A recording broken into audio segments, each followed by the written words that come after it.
बिस्मिल्लाहिर्रहमानिर्रहीम। अस्सलाम वालेकुम नाज़रीन, मैं हूं इरफान हाशमी और आपको प्रोग्राम में खुशामदीद कहता हूं। व्यूअर्स, आज के इस प्रोग्राम में हम दो महाज़ों पर बात करेंगे जो इस वक्त बहुत ज़्यादा गर्म है।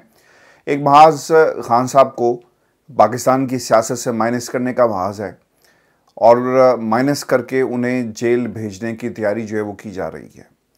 दूसरा महाज़ नवाज शरीफ को क्लीन चिट के साथ वतन वापस लाने की तैयारी जो है वो की जा रही है और इसकी एक झलक हमने आज पाकिस्तान में देख भी ली। लाहौर की एहतसाब अदालत है जहां गैर कानूनी प्लॉट अलॉटमेंट केस में नवाज शरीफ को बरी करते हुए अपने फैसले में ये लिखा गया कि सियासी इंतकाम का निशाना बनाया गया। उस वक्त की हुकूमत ने नैब हुकाम को नवाज शरीफ का सियासी करियर तबाह करने पर मजबूर किया और मुल्क के 3 बार के वज़ीर-ए-आज़म नवाज शरीफ की साख को तबाह किया गया। अब इन अदालती रिमार्क्स को अगर पाकिस्तान में कोई लीगल माइंड इसके अलावा भी देखे तो आपको ये मालूम हो जाएगा कि ये कोई कानूनी जिसमें वजूहात बयान की जाती हैं। जब भी कोई फ़ैसला किसी अदालत की तरफ से आता है तो लीगल पॉइंट्स को मद्देनज़र रखा जाता है।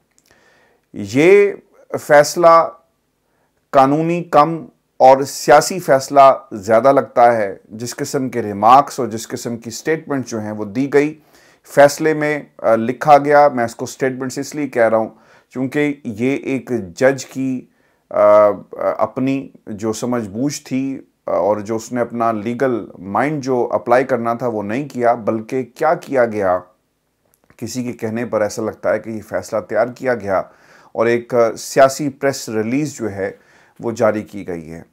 उनकी बरियत की कानूनी वजूहात से ज़्यादा सियासी नोयत के रिमार्क्स ज़्यादा आपको ये लगेंगे। अदालत इस बात का तयन कैसे कर सकती है कि नवाज शरीफ की सियासी साख तबाह की गई, क्योंकि जब आप अदालत में कोई मुकदमा लेकर जाते हैं तो दोनों तरफ से दलाइल दिए जाते हैं। एक वकील जो किसी पॉलिटिकल पार्टी को रिप्रेजेंट कर रहा हो वो ये ज़रूर कह सकता है कि जनाब ये पॉलिटिकल बुनियादों पर मुकदमात बनाए गए, लेकिन जब कोई फ़ैसला दे दिया जाए और उस फैसले की रोशनी में जो हालात, जिस किस्म के जो बैकग्राउंडर हो उस केस का, तो ये इस चीज़ का तयन करना कि ये फ़ैसला सियासी था, ये किसी जज का काम नहीं था, बल्कि ये उस सियासी जमात का काम था। जो बाहर आती फ़ैसला सुनाया जाता तो लोग स्टेटमेंट जारी कर सकते थे।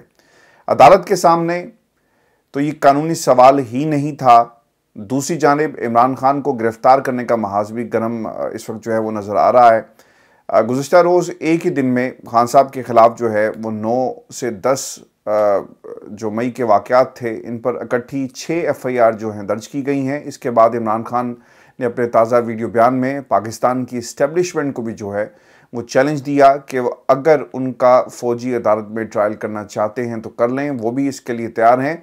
और इमरान खान ने बात यहीं ख़त्म नहीं की, बल्कि ये भी कहा कि फ़ौजी अदालत में ट्रायल की सूरत में ये भी बताएं कि किसका क्या किरदार रहा और सब कुछ सामने लाएंगे। व्यूअर्स, आपको ये बता दूं कि नवाज शरीफ को वतन और सियासी सिस्टम में वापस लाने के इक़दाम जो हैं वो शुरू कर दिए गए हैं। खान साहब की तकरीर और जो उन्होंने पाकिस्तान की इस्टेब्लिशमेंट को और ताकतों को पैगाम दिया, जो चैलेंज किया, वो एक तरफ है, लेकिन जो दूसरा महाज़ है ना, वो बहुत ही अहमियत का हामिल इसलिए भी है क्योंकि अगले 3 बरस 4 बरस या जो भी पॉलिटिकल सिनेरियो बनने जा रहा है, इसमें नवाज शरीफ को इंडक्ट जो है वो सिस्टम में किया जा रहा है।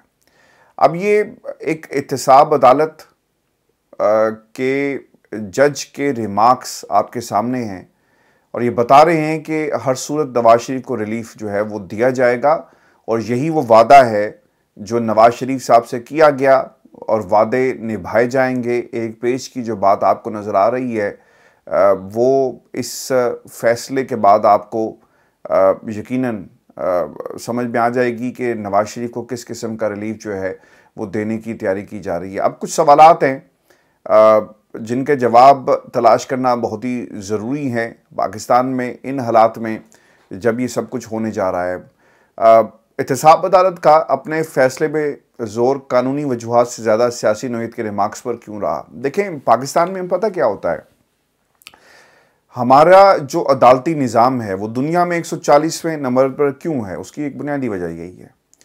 यहाँ पर एक जुमला बहुत ही ज़्यादा मशहूर है कि अच्छा वकील मत करो बल्कि किसी भी जज को कर लो। पाकिस्तान में इंसाफ जो है ना वो बिकता है। छोटे लेवल पर जहाँ पर किसी बच्चे की कस्टडी का मामला क्यों ना हो, वहाँ पर भी इंसाफ आप ख़रीद सकते हैं। जज को ख़रीद ले, इंसाफ आप बहुत आसानी से ख़रीद सकते हैं। तो हम बात कर रहे हैं जनाब एक नए निज़ाम की। वो तमाम लोग जो आने वाले कल में इक़्तिदार की कुर्सी पर होंगे और इक़्तिदार को हासिल करने के लिए उन्होंने क्या क्या कुछ नहीं किया, तो आप किस तरह ये तसव्वुर कर सकते हैं कि एक एहतसाब अदालत का जज, उसकी क्या औकात होगी, क्या हैसियत होगी, और उस हैसियत की बुनियाद पर उसने ये फ़ैसला किया। क्या वो रियासत से टकरा सकता है? क्या वो माफियाज के साथ जंग लड़ सकता है? क्या ऐन मुमकिन नहीं कि उसकी भी कोई ऑडियो वीडियो जो है उसे दिखाई गई हो और कहा गया हो कि जनाब अगर आपने हमारे हक़ में फ़ैसला नहीं दिया और जो हम आपको फ़ैसला लिख कर देंगे, आपने जाकर इसे अनाउंस करना है और इसे उस रिकॉर्ड का हिस्सा बनाना है, यानी उस फैसले का हिस्सा बनाना है, तो उसकी क्या औकात है, क्या उसकी हैसियत थी कि वो इनकार करता? तो ये कहना कि ये फ़ैसला जो है वो मेरिट पर हुआ, कम अज़ कम पाकिस्तान की आवाम जो है इसे किसी सूरत भी तस्लीम नहीं करेगी। ट्रायल कोर्ट ये फ़ैसला कर सकती है कि नवाज शरीफ की सियासी साख को तबाह करने की कोशिश की गई। ये सवाल अदालत के सामने मौजूद ही नहीं था। अदालत ने अपने फ़ैसले में ये लिखा, और क्या लिखा कि सियासी पॉलिटिकल जो उनका पूरा करियर है उसे तबाह करने की कोशिश की गई। एक अलॉटमेंट का केस था। अदालत आमतौर पर ऐसे मुकदमात के अंदर ये कहती है कि जनाब जो रिकॉर्ड पर जो एविडेंस लाई गई वो नाकाफ़ी हैं, और ये चीज़ इस्टेब्लिश नहीं हो सकी कि नवाज शरीफ ने ये अलॉटमेंट जो है वो गैर कानूनी की या उन्होंने की या नहीं की।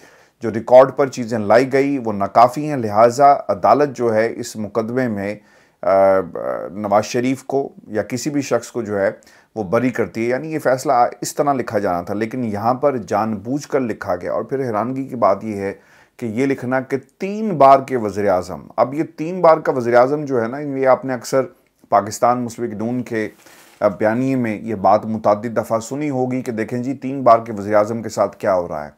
उसके ख़िलाफ़ जो है कि इंतकामी कार्रवाई की गई, और फिर लोग ये कहते हैं कि ये मकाफ़ात अमल है, और ये मकाफ़ात अमल उन तमाम लोगों के लिए है जिन्होंने नवाज शरीफ को पाकिस्तान की सियासत से माइनस करने की कोशिश की गई।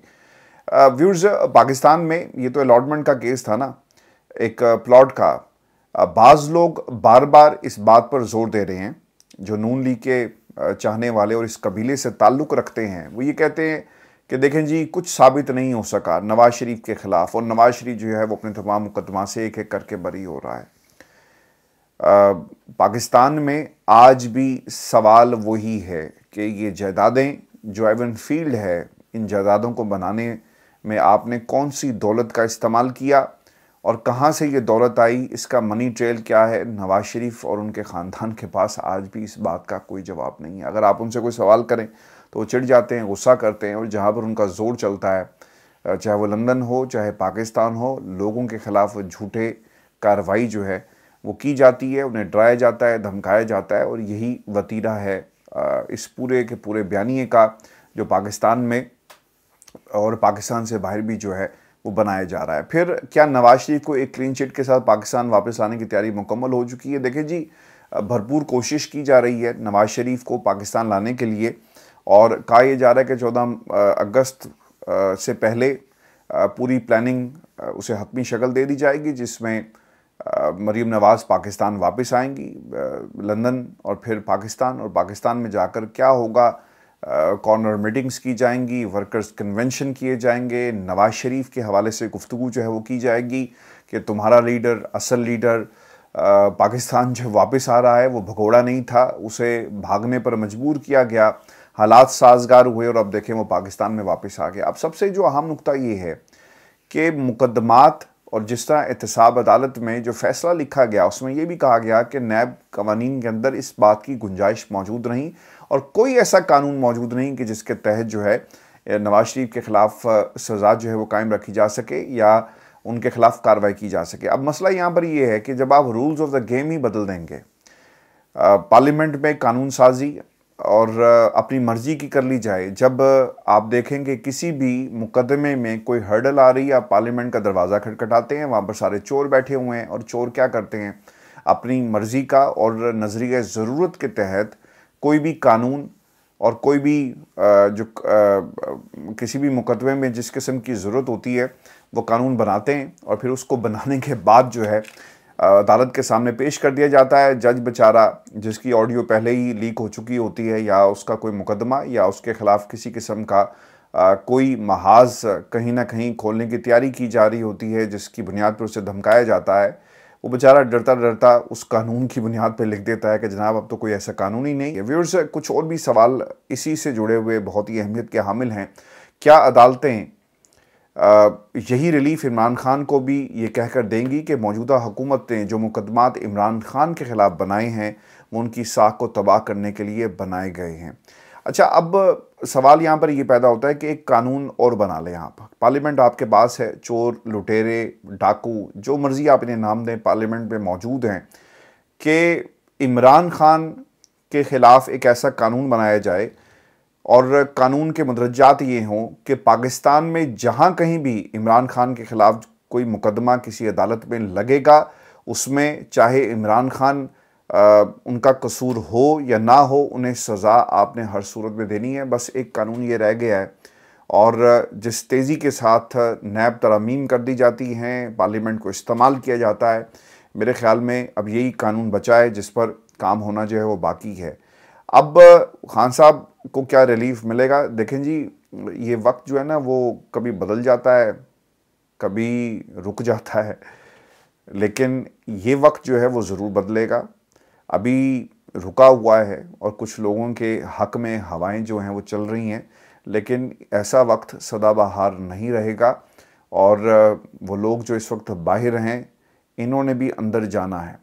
अब पाकिस्तान की इस्टेब्लिशमेंट जो है ना जी, हमेशा से ये इनके बारे में मशहूर है कि ये कभी ना कभी कोई ना कोई रास्ता ज़रूर उन लोगों के लिए खुला रखते हैं जिनके ख़िलाफ़ तमाम हवाएं जो हैं वो चल रही हैं। इस वक्त जो कुछ हो रहा है वो इमरान खान के ख़िलाफ़ हो रहा है। बहुत सारे वाक़यात, आपने 9 मई का एक बयानिया बनाया, लेकिन ये बयानिया ज़्यादा देर तक चल नहीं सकेगा। ये बहुत सारे लोगों को बहुत शिद्दत से इस चीज़ का एहसास है और बार बार लोग ये भी कह रहे हैं कि जनाब, जिन लोगों को अगर सबूत मौजूद थे तो फिर आप नामज़द पहले ही कर देते, पहले दिन आप गिरफ़्तारी डाल सकते थे कि जनाब ये देखें आपके कहने पर सब कुछ हुआ। दो बातें मशकूक हो गई कि हमारे पास सबूत मौजूद हैं कि इसकी प्लानिंग बहुत देर से हो रही थी, उन सबूतों की बुनियाद पर आपने कार्रवाई क्यों नहीं की अगर वो सबूत मौजूद थे।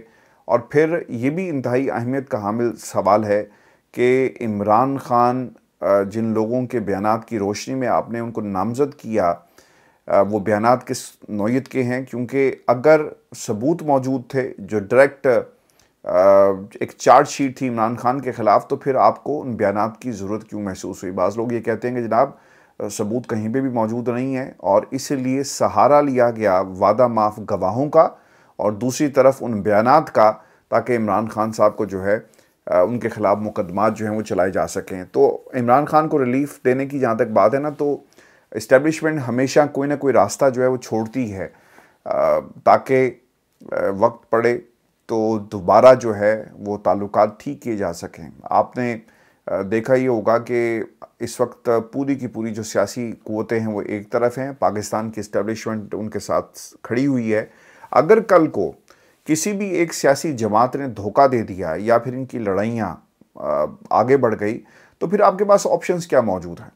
तो पाकिस्तान की इस्टेब्लिशमेंट्स अपने ऑप्शंस जो हैं वो खुले रखती है, वक्त आने पर ये ताल्लुकात रिवाइव भी हो सकते हैं। अब आखिरी सवाल कि क्या महज अदालती रिलीफ नवाज शरीफ के वोटर को मुतहरिक करने के लिए काफ़ी होगा? 4 साल का गैप है और उनके सामने किस किस्म का बयानिया होगा? बयानिया क्या होगा जी, मैं आपको बता देता हूँ। नवाज शरीफ साहब पाकिस्तान में आएंगे और कहेंगे कि देखें असली मुंसिफ आ गए, उन्होंने फ़ैसला सुना दिया, नवाज शरीफ बेगुनाह था, लेकिन कौम के सामने इसके बावजूद एवन फील्ड की जो मनी ट्रेल है वो नहीं रखी जाएगी। ये ज़रूर कहा जाएगा कि झूठे मुकदमात बनाए गए। यहाँ तो खैर अब जजेस कह रहे हैं कि झूठे मुकदमात बनाए गए, जो एक सियासी बयानिया है, जो लीगल पॉइंट्स उठाने की बात की गई वो नहीं उठाए गए, और जिस तरह से एक मजाक बना दिया गया है इस पूरे अदालती निज़ाम का, वकला मेरे ख़्याल से इन्होंने बहुत ज़्यादा देर कर दी है। बहुत पहले वकला को एक तहरीक का आगाज़ कर देना चाहिए था। जब उमर अता बंदयाल ने एक फ़ैसला सुनाया और फैसले पर अमल दरामद नहीं हुआ, जिसमें खैर उमर अता बंदयाल की भी अपनी गलती है। चीफ साहब को चाहिए था कि शहबाज शरीफ को बुलाते, लेकिन जब से वो चैम्बर वाली मुलाकात आपको याद होगी हुई है, उसके बाद चीफ जस्टिस साहब जो हैं वो बैठते चले गए, और अब तो खैर वो लेटे हुए हैं और सुप्रीम कोर्ट ऑफ पाकिस्तान एक सोए हुए महल का मंजर जो है वो पेश कर रहा है। तो व्यूअर्स, ये फ़ैसला जो आज एहतसाब अदालत की तरफ से आया नवाज शरीफ के हक़ में, असल में यही फ़ैसला इनके गले पड़ेगा, क्योंकि इनका ये ख्याल है कि इस बुनियाद पर ये पाकिस्तान में वोटर को मुतहरिक कर सकेंगे, मना सकेंगे। लोग अब इतने बेवकूफ़ नहीं हैं, वो समझते हैं कि ये जज के लिखे हुए अल्फाज हैं या फिर एक पॉलिटिकल प्रेस रिलीज़ जो जारी की गई। अपना ख्याल रखिएगा, इजाज़त दीजिए, अल्लाह ने।